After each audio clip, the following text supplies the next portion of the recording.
وجاوزنا ببني إسرائيل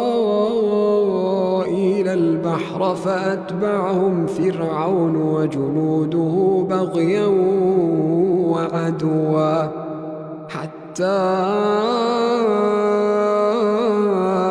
إذا أدركه الغرق قال آمنت أنه لا إله إلا الذي